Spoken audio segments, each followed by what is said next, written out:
You ever pop open an electronic device and just feel completely lost? It looks like total chaos, right? A secret world that only engineers get. But what if I told you that all of that complexity, every single gadget you own, is actually built on just a handful of simple, elegant rules? Today, we're going to pull back that curtain and learn the language of electronics. All right, let's just dive right in. Take a look at this. Yeah, I know. If you don't know what you're looking at, it's just a tangled web of lines, letters, and weird little squiggles. It almost looks like it was designed to be confusing. Well, here's the deal. We are going to decode this exact diagram. And by the time we're done, not only is it going to make perfect sense, but you'll have the basic tools to understand how pretty much any electronic circuit works. You ready? Okay, so the first step to reading any map is you've got to understand the symbols, right? And you know what? A circuit schematic is pretty much the same thing. It's a language, and we're about to learn the alphabet.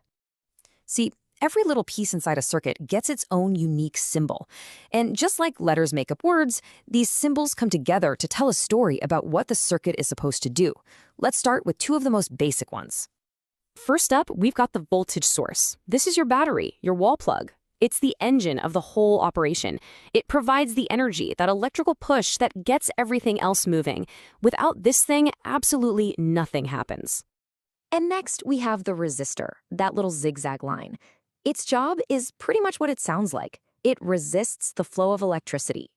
A great way to think about it is like pinching a garden hose to slow down the water.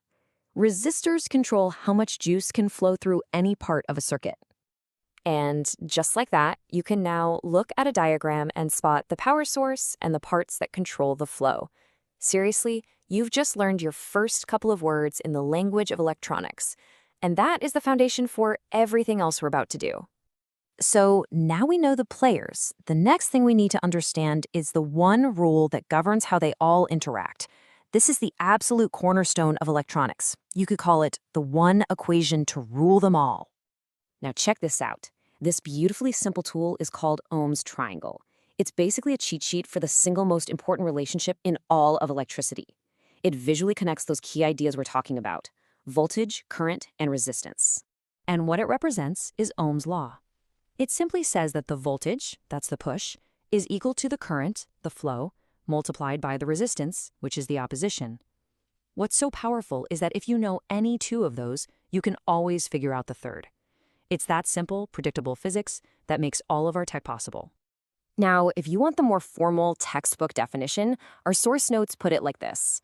It basically means that if you crank up the voltage, that push, you're going to get more current, or flow, as long as the resistance doesn't change. They're totally linked together. Okay, so we've got the components and the law that connects them. The final piece of this puzzle is just understanding the two basic ways you can wire them together. And this illustrates the two layouts perfectly. Over on the left, you have a series circuit. Think of that like a single-lane road. All the traffic has to follow the exact same path, one car after the other. But on the right, you've got a parallel circuit. That's more like a highway with a bunch of different lanes. The traffic can split up and go down different paths. And here's why that matters so much. These two setups behave in completely different ways. In a series circuit, since there's only one road, the current is the same through every single component. But in parallel, it's the voltage that stays the same across each separate branch, or lane. This difference is so fundamental, it even changes how you add up the total resistance. It is a super key distinction. And listen, this isn't just some random fact for a test. Being able to spot the difference between series and parallel parts of a circuit, that is the secret. It's the key that lets you untangle and simplify any circuit, no matter how much of a mess it looks like at first. All right, this is it. This is the moment. We've learned the alphabet, we've learned the grammar, and we've learned the structure. It is time to go back to that original problem and finally solve this puzzle. Remember this thing? It doesn't look quite so scary now, does it? We can see the voltage source, we can see all the resistors, and you can probably even start to spot which parts are connected in series and which are in parallel. We are so ready for this. So the game plan is actually pretty straightforward. It's always the simple three-step process. First, you hunt for any series and parallel sections and combine them to make the circuit simpler. Step 2, you keep doing that until you can calculate one single equivalent resistance for the whole network. And finally, step 3, once you have the total voltage and the total resistance, you just plug them into Ohm's law to find whatever you're looking for. So when we take that exact three-step strategy and apply it to our puzzle, say we're trying to find the current flowing through one of those resistors, the math spits out a clean, simple answer, 1.5 amps.